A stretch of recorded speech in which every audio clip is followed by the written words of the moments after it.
안녕하십니까. 오늘은 부동산 초보 이것만 알아도 실패하지 않는다 이런 주제로 한번 이야기해 보려고 합니다. 저도 초보고 여러분은 저보다는 많이 알지 않겠나 이런 생각을 하면서 과거 제가 더 초보인 시절에 제가 느낀 점에 대해서 한번 이야기해 보려고 합니다. 한 10년 전에 제가 여러 부동산 소장님들과 이야기를 많이 나누고 저도 주위의 투자가분들하고 이야기를 나눌 때에 대한 생각이 보면 시장에 대한 인식, 지금 상황은 어떨 것이다 라고 있죠. 초보자분들이 이제 어느 정도 안다고 생각한다 이거죠.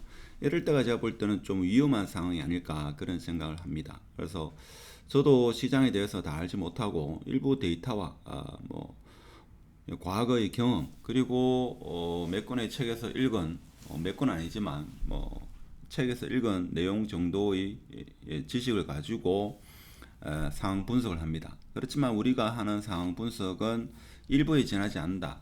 이런 생각을 해야 됩니다.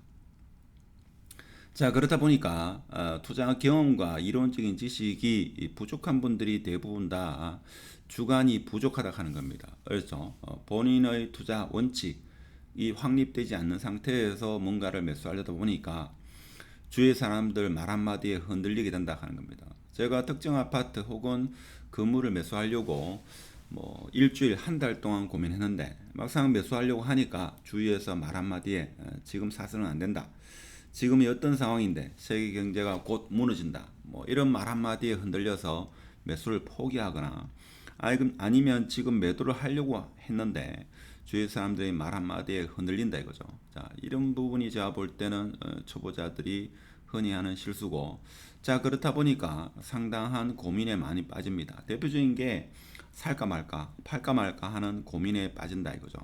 그래서 부동산에 가가지고 여러 부동산을 임장을 하면서 아파트를 매수하려다 매수할 생각으로 여러 부동산을 돌다 보면 부동산마다 이 아파트를 매수하라, 저 아파트를 매수하라, 모든 아파트를 매수하라고 합니다. 자, 그러다 보면 더더욱 고민에 빠진다 이거죠.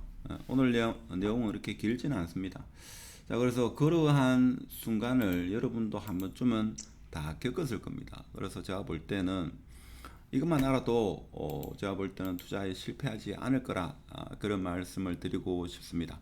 일단은 만일에 매수를 생각하면 일단 긍정적인 생각을 가져야 됩니다. 그렇죠? 부정적인 생각을 가지고 아파트를 투자하는 사람은 사실 결코 성공을 하지 못합니다.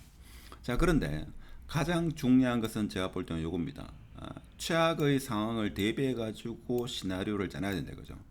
보통 아파트를 매수하든 건물을 매수하든 5억에 내가 매수를 하면 이게 적어도 한 6억 7억은 될 거다라고 상승분에 대해서만 생각을 많이 하는데, 내가 만일 5억에 산 아파트가 만일에 4억이 됐을 경우에, 아니면 최악의 경우에 3억이 됐을 경우에 내가 어떻게 할 것인가, 요 최악의 시나리오를 생각하고 이런 상황이 펼쳐졌을 경우에 내가 어떻게 대응할 거다 라는 것을 한 번쯤은 깊이 생각해 봐야 됩니다. 그래서 이러한 시나리오를 생각하고 매수를 하면 제가 볼 때는 실패하지 않습니다. 자, 이런 것은 사실 최악이라는 것은 뭐 여러 가지도 생각할 수 있겠습니다만, 특정 아파트 A 아파트를 생각하면 A 아파트가 지금 현재 한 5억 정도 한다 이거죠. 5억 정도 하고 최고가 갔을 때는 7억까지 갔다. 그러면 최저가는 4억까지 갔다 이거죠.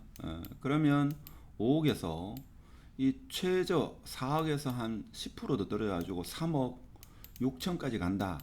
이런 상황이 왔을 때 내가 어떻게 대처할 것인가를 한 번쯤은 생각을 해봐야 된다 이거죠. 자, 이런 상황이 왔을 때 내가 대처를 못한다. 그러면 매수하는 것을 다시 생각해 봐야 된다 이거죠.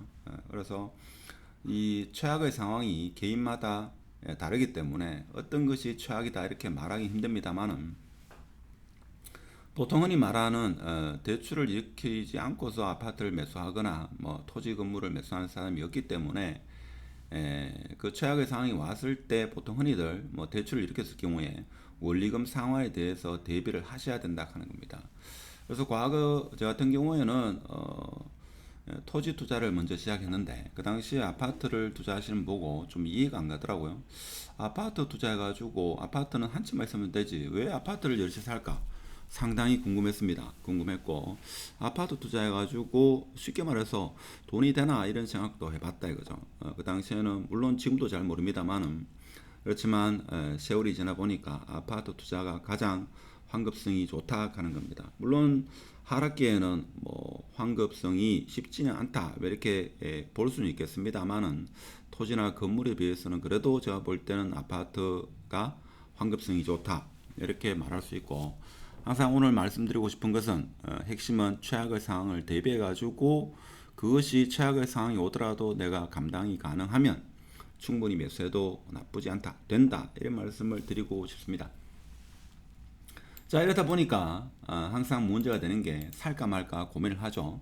살까 말까 고민을 할 때는 살까라는 생각이 50%고 사지 말까라고 생각하는 게 50%다. 자, 이런 경우는 제가 볼 때 사는 것도 하나의 방법이다 이런 말씀을 드리고 싶습니다. 여튼 간에 제가 과거 오랜 시간 동안 뭐 생각해놓은 중에서 최악의 상황을 대비하고 뭐 아파트를 매수하든 건물이든 토지든 매수하면 실패는 하지 않는다. 자, 이런 말씀을 드리고, 또 초보자들이 흔히 하는 실수 중에 하나가 본인이 매수하려는 아파트가 혹시 주위에 누군가가 알면 이것을 내가 사지 못할까 싶어 가지고 혼자만 판단하는 경우도 있습니다. 그런 부분도 부동산에 대해서 조금 아시는 분한테 한 번쯤은 자문을 구하는 것도 방법이다. 자, 이런 말씀을 드리면서 오늘은 초보자 이것만 알아도 실패하지 않는다. 그것은 최악의 상황에 내가 대응할 수 있느냐, 이것을 한 번쯤 깊이 생각하시라 이런 말씀을 드리면서 영상은 마치도록 하고, 영상이 좋았으면 구독 부탁드리고 마치도록 하겠습니다. 감사합니다.